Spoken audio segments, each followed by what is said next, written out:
Hi, everybody. Welcome to another Country Change webinar. This week, we're speaking with Jason Bates. He is from Stockinbingal in the Cootamundra-Gundagai Shire, and he has a awesome little farm with a very cute name called Stockinpiggle.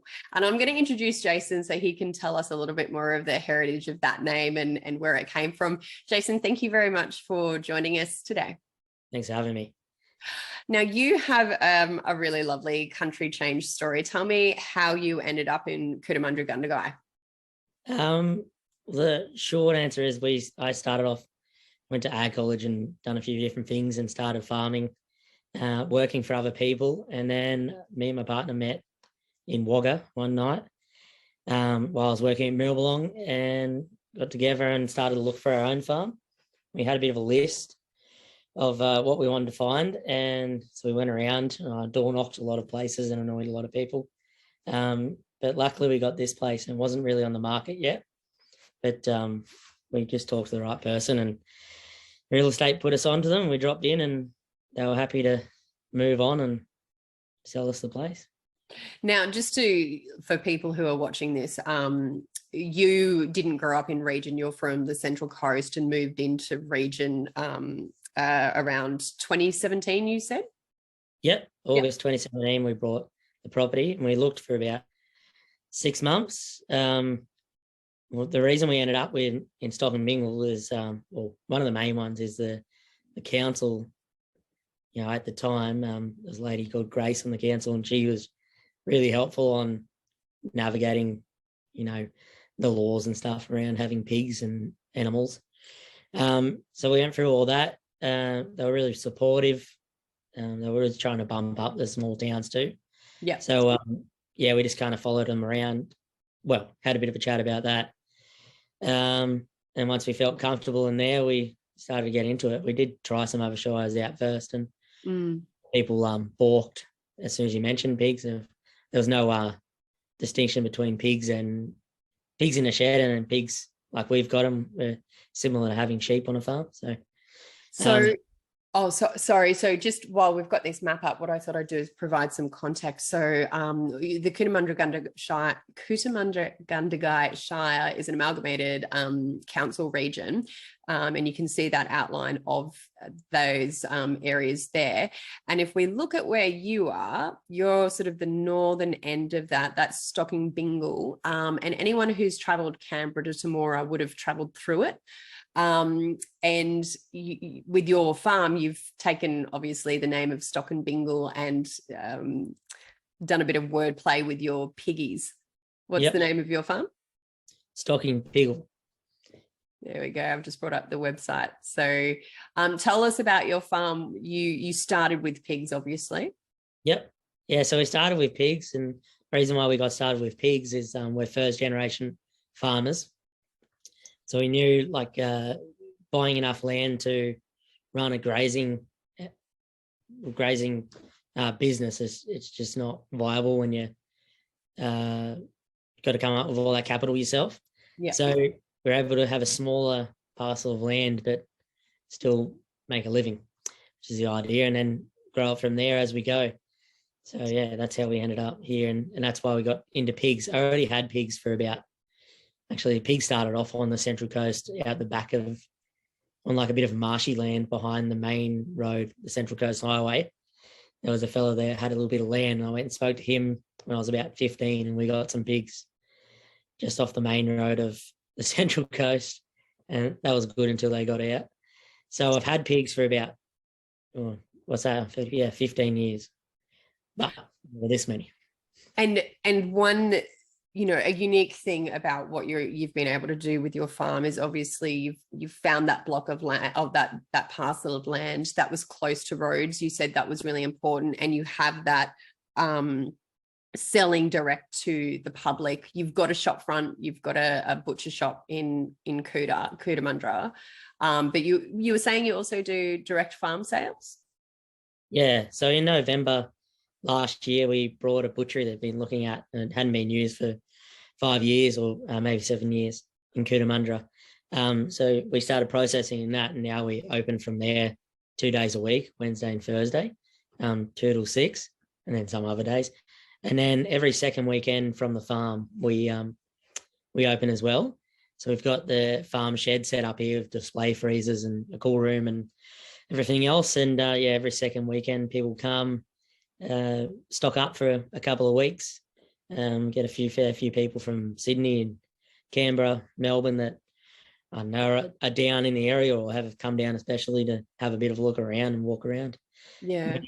Walk people around the laneways and show them how we do it. I love, I grew up on farms, and I love how diverse farming businesses are getting now. It's not just about you sell straight to the markets, the livestock goes on the truck, or your crops go out in the bins or whatever, and you don't know. Like, people are developing relationships with consumers, and they're getting a lot more savvy with sharing their story. Tell us a little bit about your point of difference with your farm, because you're very passionate about regenerative farming. If you want to tell us a little bit about that.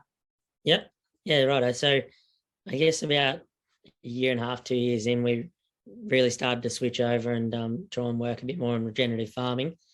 I've been looking at it for a while, and I mean, in the first 2 years it was drought, so it was kind of a hard time to think about anything else because feed prices are ridiculous and all that stuff. But as soon as you start getting a bit of rain, it gets you a bit more excited to get out there, plant what you can, and use the pig poo for good, basically, because every time we feed a pig, a third of that goes back on the ground as fertilizer. So we're basically looking after the place.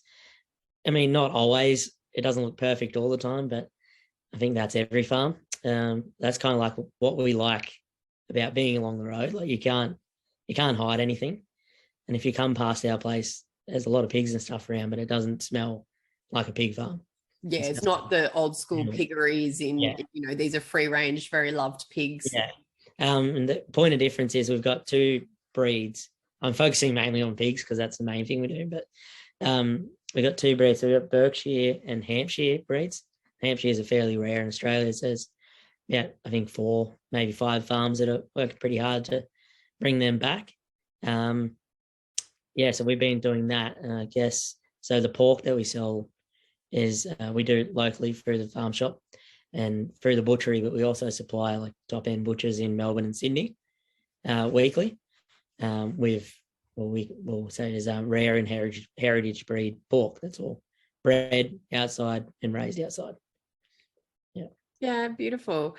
And it's selling into those Sydney markets at the upper end and being able to tell your story. I think what coming back to what we were saying before is I think having a business in regional Australia, it doesn't matter if you've got ag aligned business or not. You've got so many opportunities to create a very unique product or service in a regional area, which might have lower overheads. Obviously, your farming, so you had to be, but just generally speaking, people can create these opportunities for themselves and still create a niche and fill a need back into those city markets. And because of the position of the Riverina and specifically Cootamundra-Gundagai, you've got those road access networks, and you've got very supportive councils who want to really nurture businesses and skilled people coming in to region.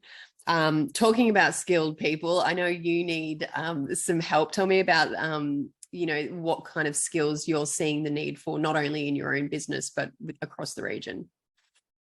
I think our main one at the moment is really after a motivated and, I don't know, what do you say, proud of the work they're doing butcher for in the shop. They have pretty much free reign to do what they like, but it's that's our most pressing thing. We've got a couple of people on the farm, a couple of workers on the farm that help us.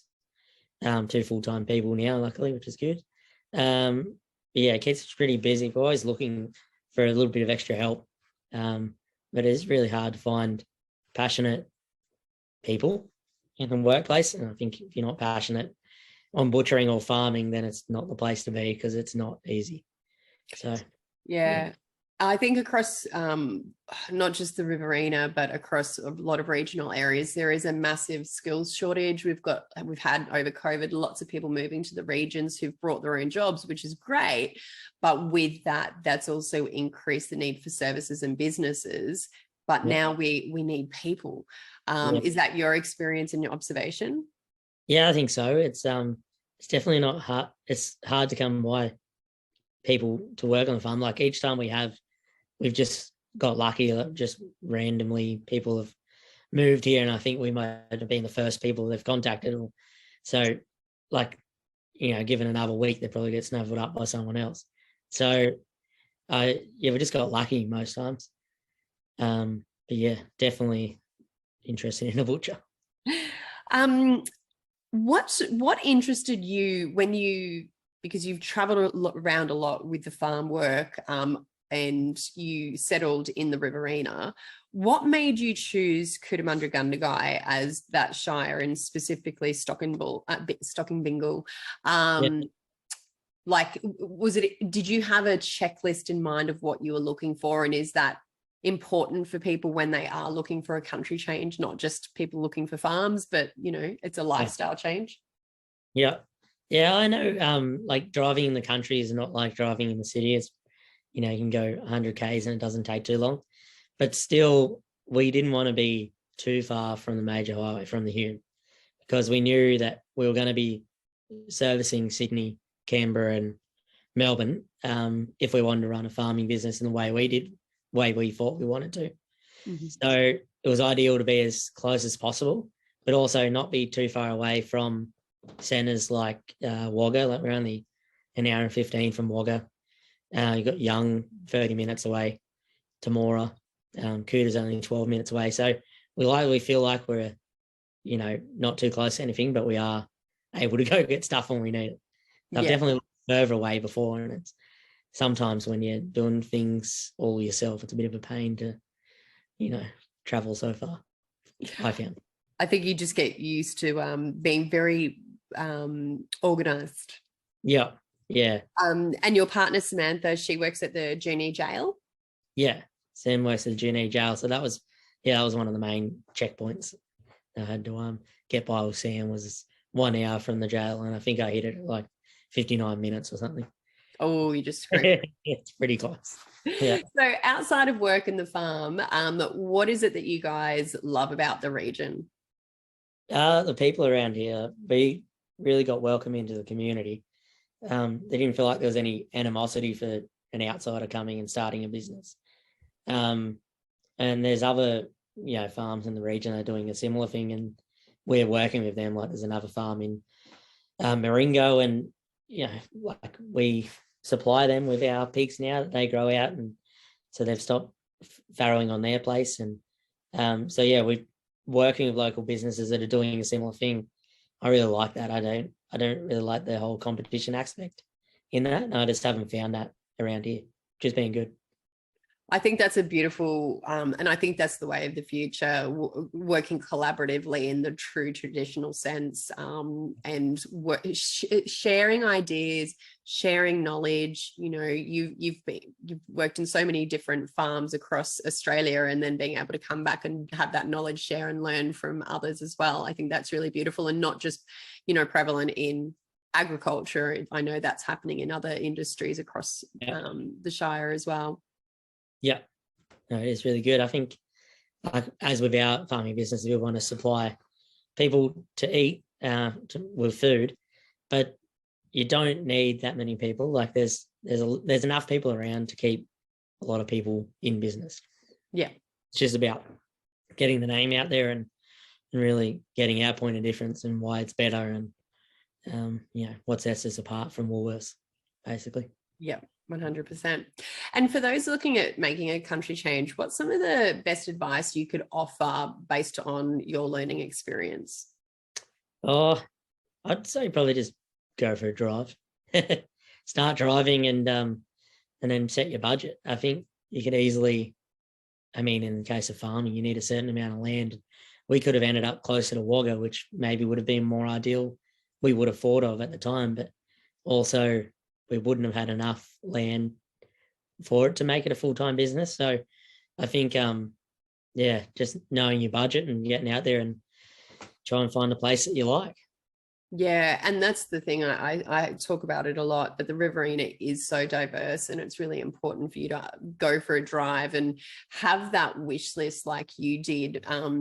Because I have people ask me all the time, what's your advice? And it is understanding what are your non-negotiables. What, for you, it was needed to be within an hour's drive of XYZ, needed this, needed that. And then what are the things that you'd really love to have? And then, as you say, go for a drive, have those experiences, talk to locals. The locals are so welcoming and really want people to move into region to fill their little community needs as well. Yeah. So yeah. Did you end up joining any sporting activities, or did Sam? Yeah. We when we first came, we got into soccer at Temora.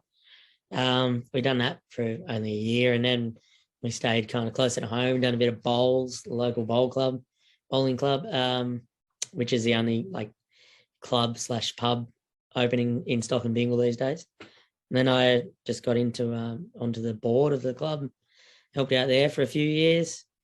So yeah, we just tried to get amongst the community, and then where possible, we try and help out with sponsorships or that sort of stuff. I think just to show that we're here, basically. Yeah. Not only taking, but giving a bit back. Yeah. No, 100%. Well, thank you so much for sharing your country change story. If anyone's interested in learning more about Cootamundra-Gundagai, they can head to the Country Change website.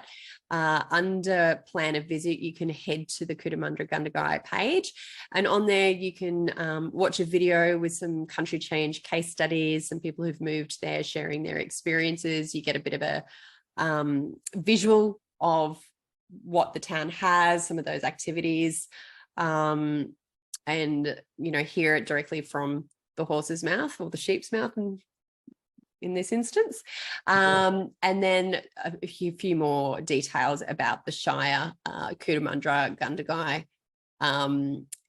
information about the climate, median house prices, whatnot.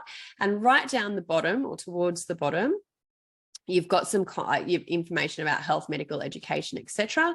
But you've also got information about all the little villages. Stockinbingal is obviously one, but all those other cute little townships around that shire, and contact details of someone at council who can give you a little bit more of a handheld guide of, what town might suit you best based on your needs. So those contact details are there. That's Casey Paulson with the contact details and phone number there for anyone interested. So were there any other final words, Jason? I know we'll give you a Stockinpiggle another plug, in the fact that you need a butcher desperately, a passionate butcher.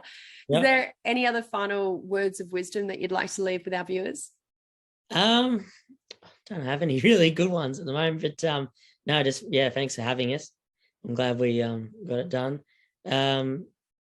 Just we're looking forward to the next however many years, and have big plans.